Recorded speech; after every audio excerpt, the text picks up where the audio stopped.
కొత్త రాజకీయం మొదలైందంటూ చంద్రబాబు సర్కార్పై వైఎస్ఆర్సీపీ నేత మాజీ ఎమ్మెల్యే కాసు మహేష్ రెడ్డి మండిపడ్డారు. గతంలో అక్కడక్కడ గ్రామాల్లో ఫ్యాక్షన్ ఉండేదని, కానీ కూటమి ప్రభుత్వం ఫ్యాక్షన్ రాజకీయాన్ని రాష్ట్రమంతా అమలు చేస్తుందని ఆగ్రహం వ్యక్తం చేశారు.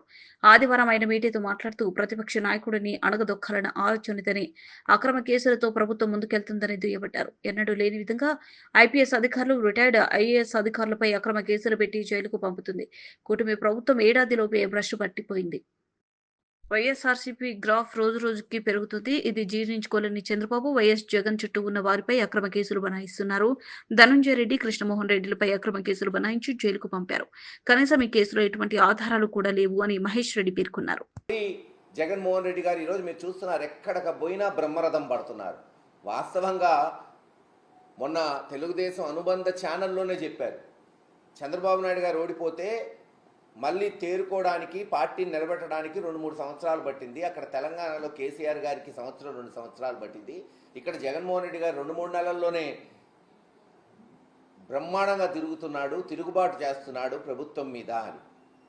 ఇవన్నీ గమనించి ఎలాగన్నా అనగదొక్కాలి, వైఎస్ఆర్సీపీ పార్టీని, కార్యకర్తల్ని భయపెట్టాలనే కోణంతో అక్రమ కేసులు. ఈరోజు లిక్కర్ కేసు, స్వయాన జగన్మోహన్ రెడ్డి గారి దగ్గర పనిచేసిన ఐఏఎస్ ధనంజయ రెడ్డి గారు కావచ్చు, గత 20-30 సంవత్సరాల నుంచి ఓఎస్డీగా పనిచేస్తున్న కృష్ణమోహన్ రెడ్డి గారిని, అనేక మందిని, రాజశేఖర్ రెడ్డిని, లేదు అనేక మందిని, అసలు ఎట్టి పరిస్థితుల్లో బెవరేజెస్ కార్పొరేషన్ కానీ, లిక్కర్కి కానీ సంబంధం లేని వాళ్ళని, ఆధారాలు లేకుండా కేవలం తీసుకొచ్చి ఇదిగో 3,000 30,000 వాళ్ళకి ఇష్టం వచ్చినట్టు ఒక్కొక్క దగ్గర ఒక్కొక్క మాట్లాడుతున్నారు. తెలుగుదేశం నాయకులు ఒకళ్ళు 3,000 అంటారు, ఒకళ్ళు 13,000 కోట్లు అంటారు, ఇంకొకళ్ళు 16,000 కోట్లు స్కామ్ జరిగింది. ఏదైనా చెప్పచ్చు కదా, అబద్ధం ఆడడానికి దానికి రుజువు ఎందుకు?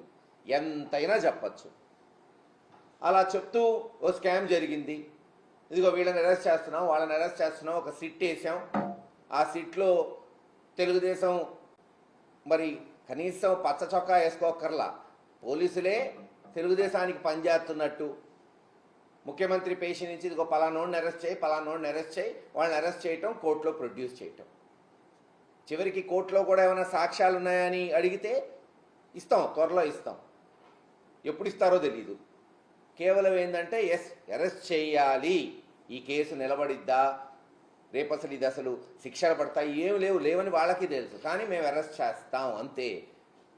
దేశంలో అంతే కదా, అరెస్ట్ చేసిన తర్వాత ఎవరైనా సరే ఆ ముద్దాయిలు మళ్ళీ రేపు 5 ఏళ్లకో 10 ఏళ్లకో నిర్దోషులుగా తేల్తారు. కానీ ఏం చేయగలుగుతాం, లూపోల్ ఉంది దేశంలో, చట్టంలో. అలా ఈరోజు జగన్మోహన్ రెడ్డి గారిని వాళ్ళ సొంత మనుషుల్ని అరెస్ట్ చేయటం, ఇంకో కొంతమంది ఛానళ్ళు జగన్మోహన్ రెడ్డి గారిని కూడా అరెస్ట్ చేసేస్తాం, బిగ్ బాస్ వరకు వెళ్ళిపోతాం, తాడేపల్లి వరకు వెళ్తాం. గతంలో కూడా ఇదే జరిగింది. ఒకసారి మన జ్ఞాపక శక్తిని ఒక 10-15 సంవత్సరాలు వెనక్కి తీసుకురండి. 2010 సంవత్సరంలో కూడా ఆ రోజు కాంగ్రెస్ పార్టీ, మేము కూడా ఆ రోజు ఆ పార్టీలోనే ఉన్నాం, ఎంతో పదిలంగా ఉంది రాష్ట్రంలో, 40% ఓటు బ్యాంక్, 40-40%తో. జగన్మోహన్ రెడ్డి గారు తన సొంత పార్టీ పెట్టుకుంటే